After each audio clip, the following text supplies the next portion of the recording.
அடிச்சவனை பார்த்து அழுகுற காலம் முடிஞ்சு போச்சு. திருப்பி அடிச்சா தான் வாழ முடியும். வாடா. தருமபுரி அருகே கருப்புக்கோட்டை ஸ்ரீ கருப்பசாமி கோவிலில் கத்தி மீது நின்று அருள்வாக்கு கூறி படிகாசு வழங்கிய வைபவம் வெகு விமர்சையாக நடைபெற்றது. தருமபுரி மாவட்டம் நல்லம்பள்ளி அடுத்த வெள்ளையன்கோட்டாய் பகுதியில் அமைந்திருக்கும் கருப்புக்கோட்டை ஸ்ரீ கருப்பசாமி திருக்கோவிலில் 10ஆம் ஆண்டு சித்திரை மாதம் பௌர்ணமி முன்னிட்டு படியளக்கும் வைபவம் பிடிகாசு வழங்கும் நிகழ்ச்சி நடைபெற்றது. இப்பூஜைக்காக யாக பூஜை நடைபெற்று கொடியேற்றி கங்கணம் கட்டுதல் உள்ளிட்ட நிகழ்வுகள் நடைபெற்று சுவாமிக்கு பால் அபிஷேகம் செய்து வழிபாடு நடத்தினர். அங்கு பூசாரி கத்தி மீது நின்று அருள்வாக்கு கூறினார். அங்கு வந்த பக்தர்களுக்கு பிடிகாசு வழங்கினர். இந்த பிடிகாசை கொண்டு புதிய தொழில் செய்பவர்கள் அந்த காசோடு இணைந்து தொழிலுக்கு முதலீடு செய்யும் பொழுது அவர்கள் தொழில் மென்மேலும் வளரும் என்பது ஐதீகம். இந்நிகழ்ச்சிக்காக பல்வேறு மாவட்டங்கள் மற்றும் கேரளா, ஆந்திரா உள்ளிட்ட பகுதிகளில் இருந்து ஏராளமான பக்தர்கள் குவிந்து சுவாமி தரிசனம் செய்தனர்.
உனக்கு எதற்பை எத்தனை பேர் ஏற்பட்டாலும் அத்தனை பேரும் அடித்து கொண்டாடுகிறார்.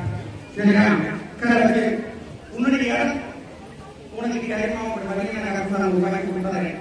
இடத்தை உனக்கு சொந்தமாக்கி கொடுத்தறேன். அதனால வழி உருவாக்கி கொடுத்தறேன். உனக்கு ஏற்பட்ட அவமானத்திலிருந்து விடுதலாக வழி உருவாக்கி காப்பாற்ற கூட வரேன். காப்பாற்றி வச்சு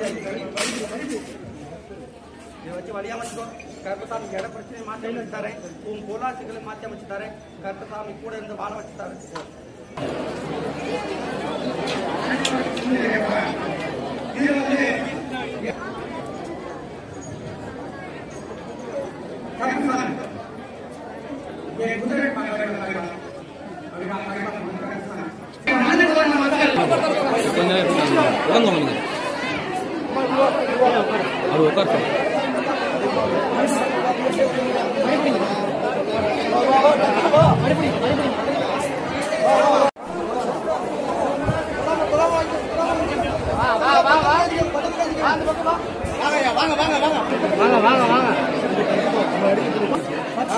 வாங்க அவரே